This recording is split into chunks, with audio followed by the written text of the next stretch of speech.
Supreme court से आम आदमी पार्टी को बड़ा झटका लगा है और उसने दिल्ली सरकार की याचिका खारिज कर दी है।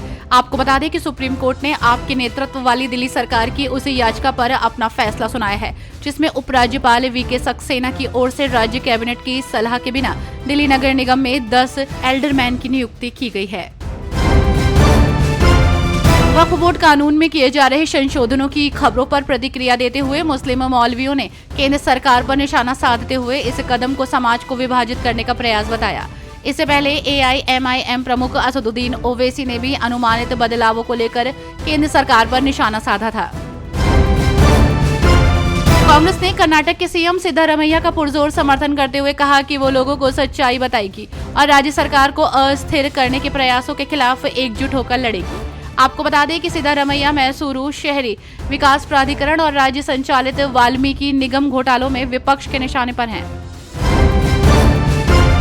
शिवसेना UBT सांसद संजय राउत ने महाराष्ट्र के उप मुख्यमंत्री देवेंद्र फडणवीस पर निशाना साधा और उन्होंने कहा कि देवेंद्र फडणवीस राजनीति के कच्चे नींबू है।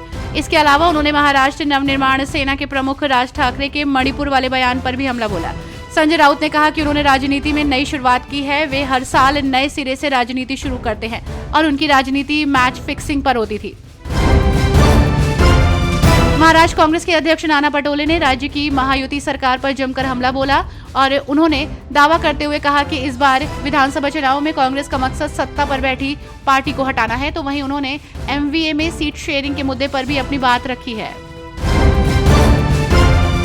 सुप्रीम कोर्ट ने बीते सप्ताह अनुसूचित जाति और अनुसूचित जनजाति वर्ग के कोटे में कोटा दिए जाने को मंजूरी दी थी।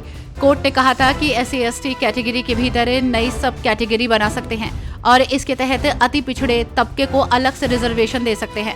लेकिन सुप्रीम कोर्ट के इस फैसले के विरोध में भी आवाजें उठने लगी हैं। केंद्र की नरेंद्र मोदी सरकार वक्फ बोर्ड अधिनियम में बड़े संशोधन करने के लिए तैयार है। केंद्रीय मंत्रिमंडल ने अधिनियम में लगभग 40 संशोधनों को मंजूरी दे दी है, जिसे वक्फ बोर्ड की शक्तियों को फिर से परिभाषित करने की दिशा में अहम कदम माना जा रहा है।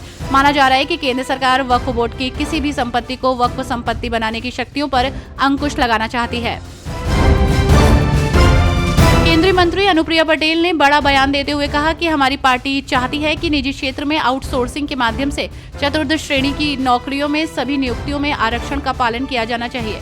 जब इन पदों पर आउटसोर्सिंग के जरिए भर्ती की जाती है तो आरक्षण कानून का पालन नहीं होता। अयोध्या में नाबालिग बच्ची के साथ रेप के आरोपी मोहम्मद मोईद पर कानूनी शिकंजा कसता जा रहा है। आपको बता दें कि रेप के आरोपी मोईद खान द्वारा कब्जा की गई तमाम अवैध संपत्तियों पर बुलडोजर कार्रवाई हो रही है। तो वहीं इस मामले में सियासत भी तेज हो गई है। शिवसेना UBT सांसद प्रियंका चतुर्वेदी ने केंद्र की NDA सरकार द्वारा वक्फ बोर्ड की संपत्तियों पर नियंत्रण के लिए विधेयक लाने की चर्चाओं पर अपनी प्रतिक्रिया देते हुए कहा कि अभी ये सारी बातें सूत्रों के हवाले से आ रही हैं। किसी कैबिनेट मंत्री ने इसकी पुष्टि नहीं की है।